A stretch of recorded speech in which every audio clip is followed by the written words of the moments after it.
Great. Great. I am super excited to be here. So this is a talk about documentation culture, about who can write the docs and about bringing more people into the fold. The question that I'm starting out with around who writes the docs, you can break that into some further questions. Who should write the docs? Who actually writes them? Who's meant to write them but doesn't? And does anyone actually write them at all? As a starting point, I kind of hope that we can all agree that somebody should probably write something. So in this talk, I'm going to talk about what I've learned from the places that I've worked, where in each of them, who wrote the docs has been different. Sometimes the answer was that technical writers did, but absolutely nobody else. That was the case in the first company I worked at as a tech writer. Sometimes the answer is nobody writes the docs. That same company actually laid off all of its tech writers, partially because they decided that docs weren't that important after all. But more positively, other times the answer has been maybe everyone can write the docs. In my current job, I work at a software company based in London called Improbable, where I was the first technical writer and now I lead a small team of writers. For us, a lot of our docs are written and maintained by developers, and plenty of other people contribute too, our testers, our product managers, our support team. So what I really want to talk about here is who can write docs, and also in an ideal world, who should. Because I think it really matters who does, whose responsibility it can be, both to write the actual docs and to care about them, to think about what needs to be written. So to think about this, we need to first explore two areas. One is to do with what is considered valuable, and the other is to do with what skills you need. Let's start with value, because the question of what documentation gets written and who writes it is very closely tied up with the value of that documentation and how the people who write it are valued. And people who work on docs often don't feel their work is valued. You see so many people talking about and writing blog posts about how to convince your organization that documentation or making other resources for users is worthwhile. And being in a position where your value is questioned is pretty horrible. At the best, it means that you can get marginalized within your organization. And at worst, it can mean you're literally out of a job. So this questioning the value of people who work on docs tends to come in two forms. So the first is these things that you're working on, these deliverables, whether that's embedded help or a manual or documentation, do we really need that? Is it that important? The second question, if we've decided, okay, we do need these things, is do we actually need someone with specialist skills to write them? In other words, how hard can it be? So the question of value leads to the question of skill. Do you need someone with specialist skills, with expertise, in order to write the documentation that's needed? And this question of do we really need writers or people who've specialized in writing, I feel like there can be this automatic reaction of course we do. Why are we even talking about this? But probably because that question gets used to dismiss us and our usefulness. But I think we should take that question seriously. Because writing well isn't some kind of special magic that only experts can do. Pretty much everyone in tech writes as part of their job, in some way or another, even if that's just writing emails or writing comments in code. And some of those people are poor communicators, but there are plenty who are good at communicating and writing. There's no job title that has a monopoly on that skill. So to write decent, acceptable, user-facing content, you really need three things. So firstly, you need that ability to communicate enough. You need enough product knowledge to know what you're talking about, and you need enough knowledge about your users to know what they need. Plenty of people have all of these things, which means plenty of them have the start of what it takes to write good docs. Despite this, there is still this idea that gets thrown around that developers are useless at writing, And I feel like I shouldn't even need to say this, but we just need to stop saying it. It's something that should come as no surprise to many of you in this room, because so many of you are or have been developers who write docs. And I personally work with a ton of developers who are excellent communicators. And even the people who aren't excellent do a great job, especially because good writing is writing that achieves its goals, and their writing is effective, it gets the job done. One reason that this is obviously a myth is that writing and communicating well are skills. They're skills that you can learn and improve on, regardless of what your role is. Some people may have a starting advantage, but ultimately, if you spend time and effort working on these skills, you'll get better.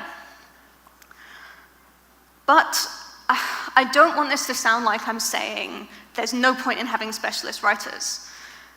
In some ways, you could take what I'm saying to mean that anyone can write. And that can sound really threatening, especially in the context I mentioned earlier, the context of fearing that your organization doesn't see your value. But actually seeing it as a learnable skill is a really good thing. Firstly, because if you're someone who works on documentation, you have spent more time using and working on those skills. Someone else can learn it, but it does take them time and effort, so they won't immediately get to your level. We need to have confidence in our skills, in our abilities. The second reason this is a good thing is that, as far as I can tell, everyone who works on docs has way too much on their plate. And so if other people can contribute too, we can use that for good to get more stuff done. Having said that, it is not easy to do it, because the idea that everyone can contribute leads to the worry that, well, if everyone can do it, maybe I'm out of a job. It takes away a thing that might have previously differentiated you, made you rare or even unique within your organization. So an instinctive reaction to this is to react to it as a threat, to try to protect your turf, make the work involved mysterious, or assert that it can only be done by you and that it can belong only to you, so you can keep having value because you're still unique. I once worked with a junior UX designer on a team where our developers had a lot of opinions about UX, and this designer really struggled with that. They started to do things like saying, okay, so I've been trained on this advanced procedure, I'm going to go away for the next few days and work on that, and I'll come back with the output. I don't think this was deliberate, but what was implied was, I have special knowledge and training that the rest of you don't understand. This is my area, and not everyone can contribute in the way that I can contribute. I think that's what they were trying to do. All it actually meant was that the team had no idea what the designer was doing at all, and so couldn't see how they were special. You see a similar thing sometimes with writers. Things like aggressively pointing out mistakes, being really precise, far beyond the point where it makes a difference about something that's wrong. Doing that is kind of an attempt to show that you have knowledge about what's correct that other people don't. You can say, this piece of writing, this was wrong before, and I made it right, and only I can do that. People do this because we think that making ourselves special in this way, protecting our turf, defends our value. But that's not necessarily how it works. So, for example, when I joined my current job at Improbable, there was a ton of documentation written, and I was their first tech writer. So the product we sell is a developer product, and so our users can't use it without documentation. So someone always had to write some docs, and that work got shared out, so when I arrived, plenty of people had some experience doing that writing. That defensive idea that I just talked about implies that if lots of people are on your turf, they won't see your value. So you might have expected a negative reaction to a technical writer joining. Why do we need someone to specialize in this? We're getting it done just fine. And actually, the reaction was the complete opposite. Because it turns out writing documentation is hard. And I do strongly believe that most people can write something decent, but that doesn't mean that they find it easy. So our developers had been doing this work, and they'd seen the struggles involved in producing good documentation. So I joined, and I didn't take over all the docs writing. I helped the people who are doing it already. And it's not that I necessarily find it easy either, but I did have more experience, and with the experience, there are a set of core skills that you get a lot faster at if you have practice, including things like taking a piece of writing, making it a bit clearer, making it more concise, or structuring the information a bit better. So when I paired with a developer on something they'd been struggling with and could find a better way to express something or a structural solution that they hadn't thought of, they could so obviously see how a tech writer makes a difference. And they were really happy to have someone to help with the things that they'd found difficult. This is why protectiveness doesn't actually make sense. Writing is hard, and so if other people try it too and see how it's hard, they appreciate skill and expertise more. Because opening up is a far better demonstration of value than shutting people out.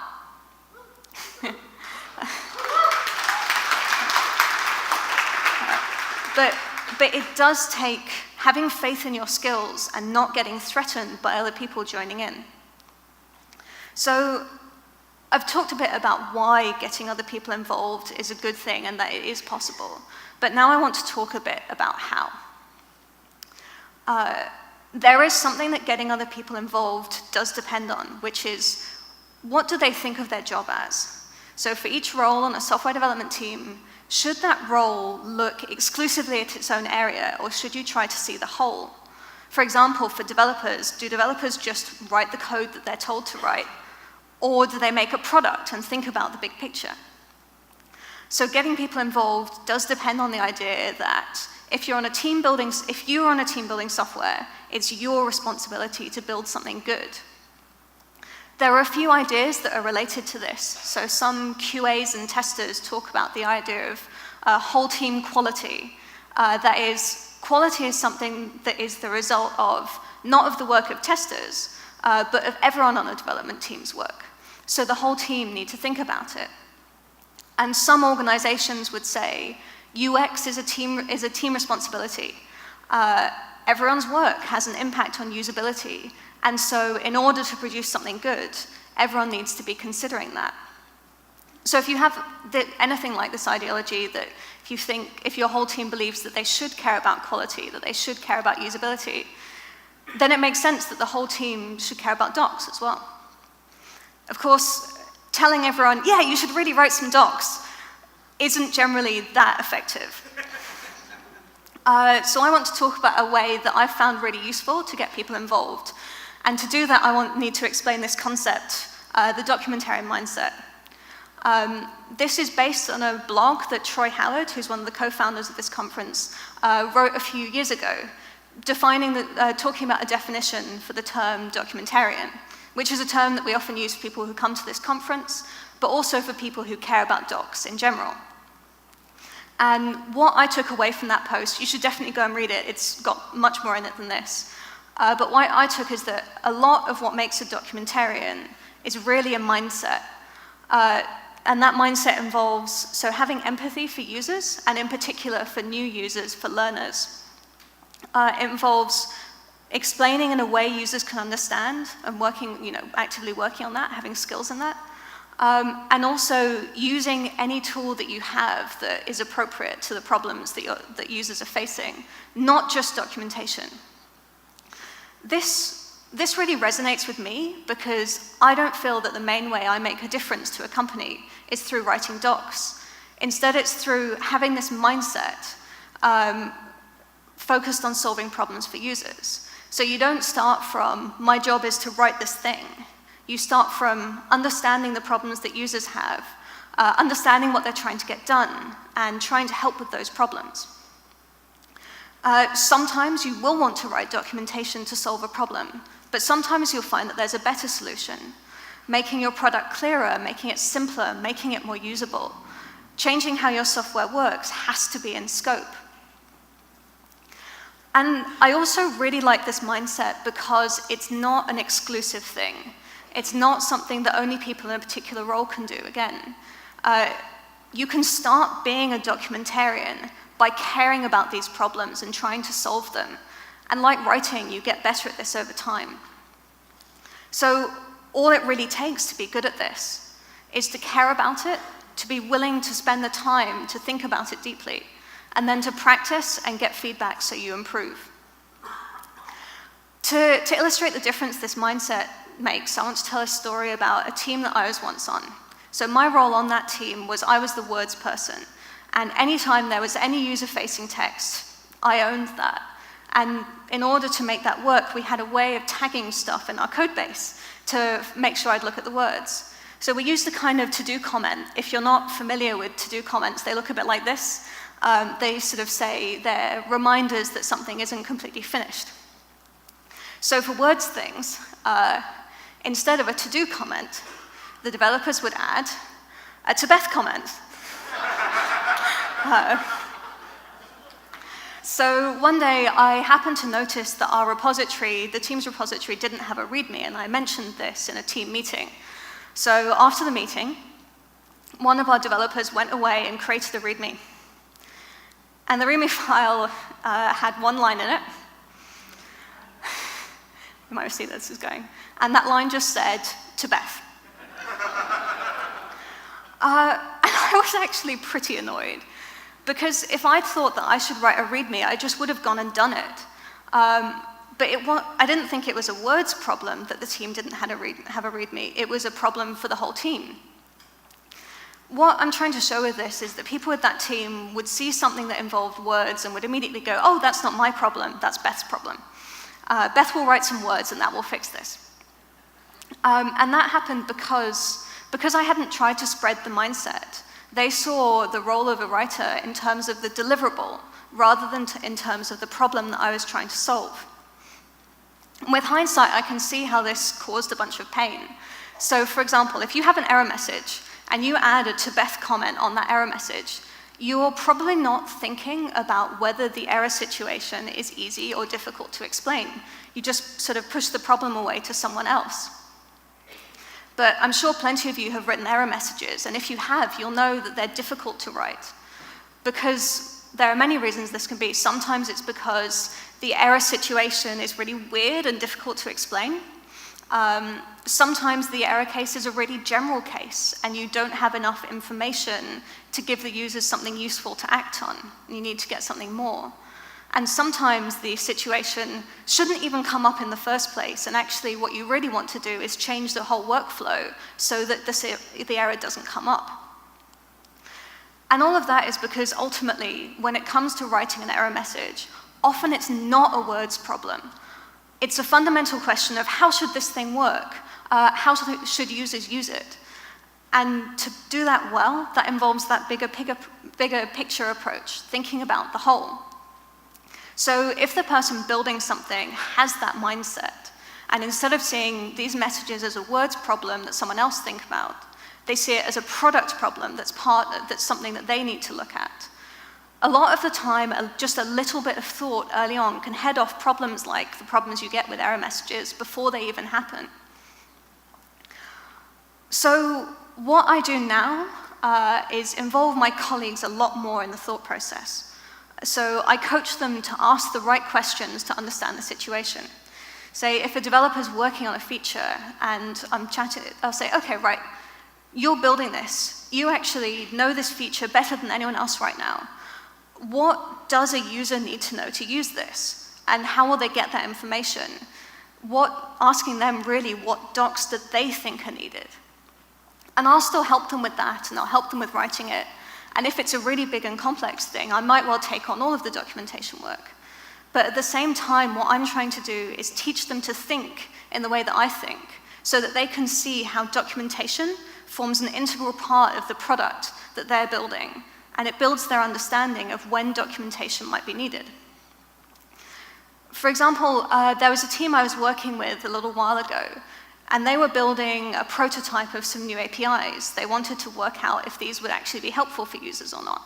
And I talked to them early on and had a discussion about what documentation they thought made sense. They decided they wanted to keep it really minimal, basically just have a code example on the project's GitHub rather than on our main doc site, and kind of some comments in the code, basically. And I said, okay, well, fair enough. this is just a prototype. It's reasonable that you don't want to put lots of effort into doing the docs at this stage. And I came back to them a couple of months later. And they mentioned they'd been having real trouble getting feedback on these APIs. Nobody really seemed to be using the prototype they'd put together. Even people who they'd gone and told about it hadn't really used it. And I was like, well, do you think this might be because nobody can use it? Because you haven't given them enough information to use it? And they were like, oh. And could use that to sort of help them see that they wouldn't be able to get the feedback that they wanted if they weren't going to make it usable, and writing some documentation was going to have to be part of that. This is something that makes the mindset a really great tool, because it's not you telling people to write docs. It's other people, they're the ones who have thought about it, and they have concluded documentation is needed. It's a much smaller gap from there to getting someone to write it, because they've come to their own conclusion that it's necessary, and often they'll have a lot of the knowledge needed to start with to get that written. So this is the thing I really recommend, which is asking your colleagues these questions and getting them to think about what information users need, what documentation is required. Basically, in other words, I really want you to secretly turn all of your colleagues into documentarians. And where does that leave specialists, specialist writers? Actually, this leaves us in a really good position. Because if other people are thinking about docs more and making it more of their problem, there are a few things that this allows us to do. One of those things is teaching other people and growing their skills. To come back to the idea of value, often the most valuable people in an organization are the people who enable everyone else. And so enabling other people is really great because it allows you to show your value really visibly. And it also allows you potentially to have a much wider impact on your organization. Another thing that we can do in this case is we can focus our efforts. So using our experience and skills on the areas that need it most. If you want to look at the micro level, that means instead of doing things like small piece of work like release notes, you can focus more time on really difficult writing problems, information that's really hard to structure, or features that are really hard to understand when you need to use them. Or you can look at the macro level and spend more time on the really big questions that often get left behind when stuff's really busy and really urgent. Questions like, how do we get users to the right help at the right time? How does the whole of our documentation hang together? Is our information architecture effective? Questions that are not about just helping people with any particular task, but looking at the big picture. We can use our time to work on things like making our whole product more understandable. And this is kind of where I want to finish, because if we bring other people in, it can give us this really great opportunity to focus on these really big problems. And working on that level is where I believe that documentarians can really make the biggest difference. Thank you.